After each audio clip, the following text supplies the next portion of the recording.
You are 34, and you are aware of the weight sitting on your desk. Your group director now takes his coffee and leaves the room during your presentations. It is not indifference, but unshakable trust. Your numbers are known to be flawless. On the foggy mornings of New York, while your colleagues suffer panic attacks, you sleep peacefully because you are the best at what you do. At the London arm of a boutique fund headquartered in London, you manage heavy industry and logistics sectors.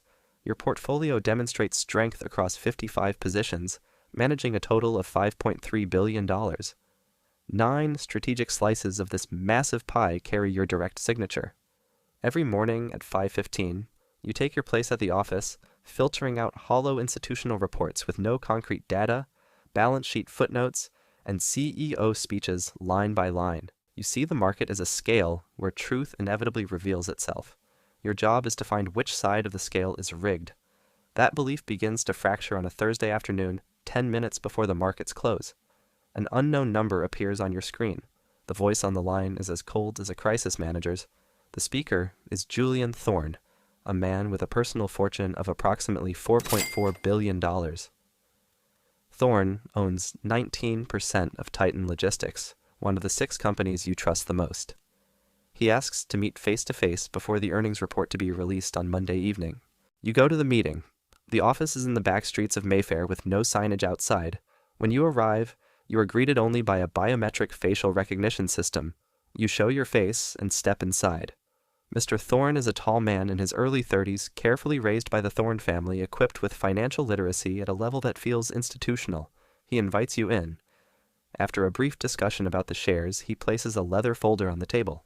Inside are your last 4 quarters of Titan analysis, each one dissected, annotated, and marked with precise notes. You're surprised.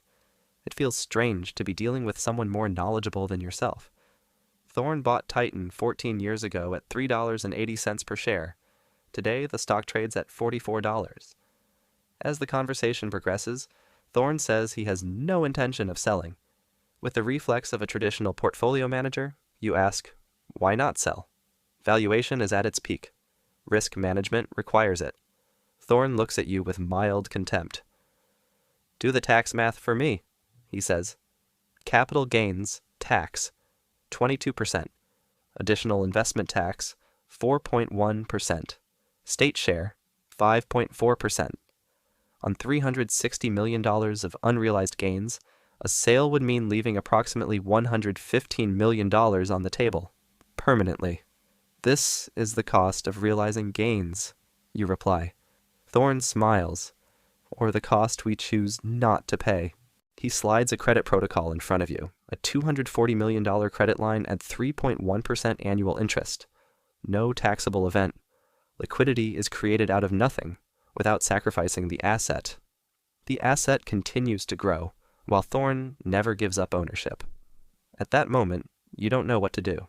My job, Thorne says, is to build a system where I never have to search for a new asset again. You accept the assignment. You don't fully understand what he means, but your education begins that day. The first year is entirely technical. You build the architecture of the holdings.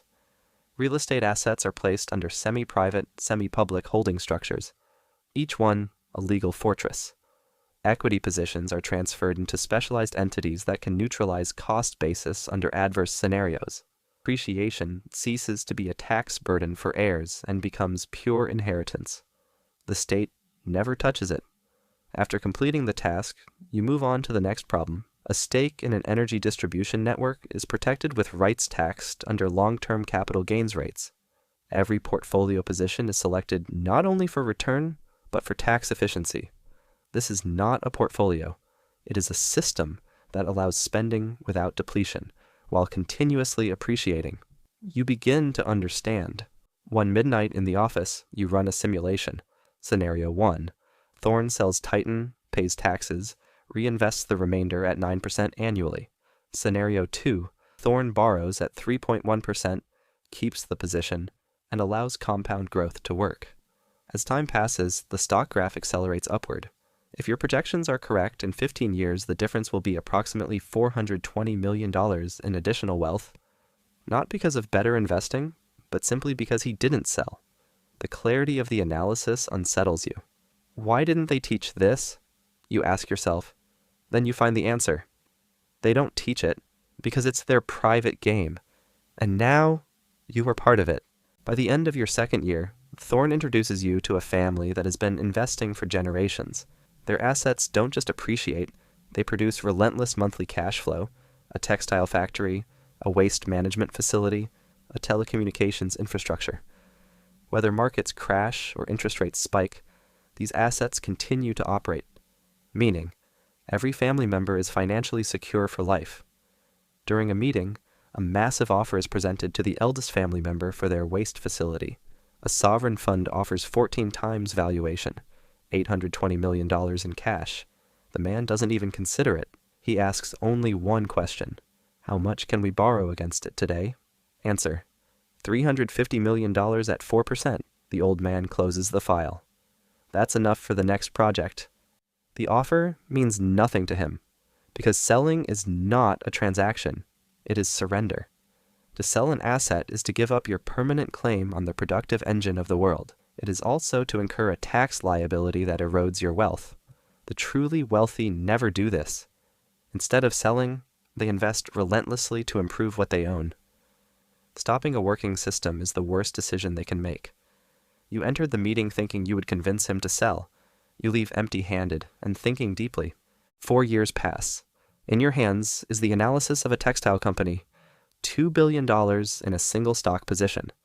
If sold, it would crash the market and lose half its value to taxes. You build a balance fund for the CEO. He agrees.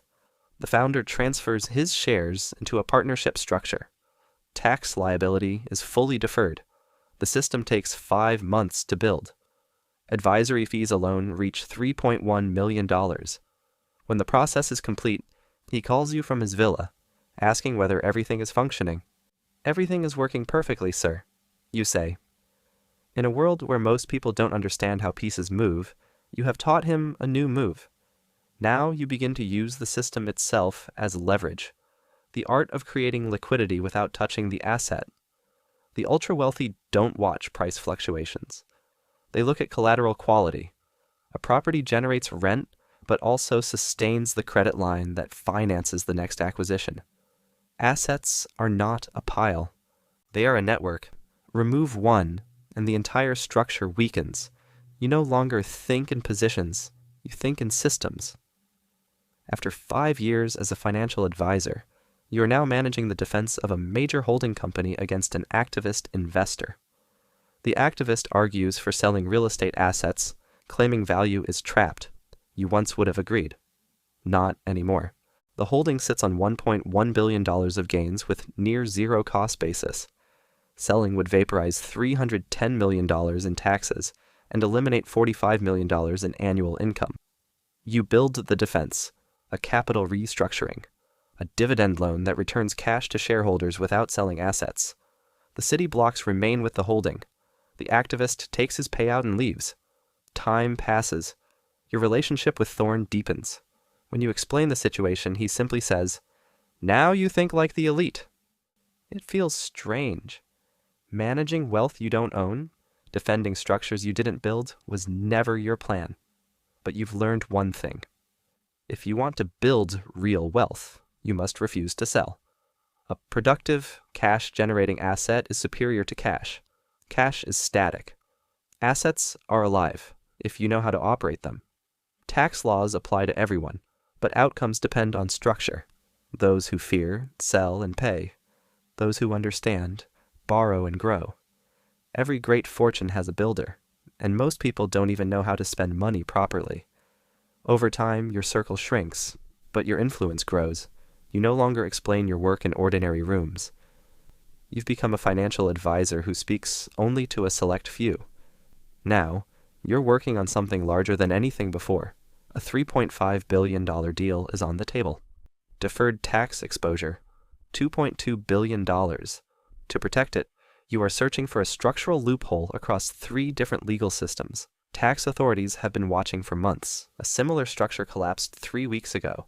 Yours may fail. Still, you build. And once again, you see that line written into the family charter.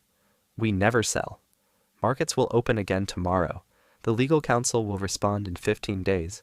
You trust the system. But you are not one of them. You simply think like them and execute flawlessly. Another portfolio, another structure, another massive gain, and it continues.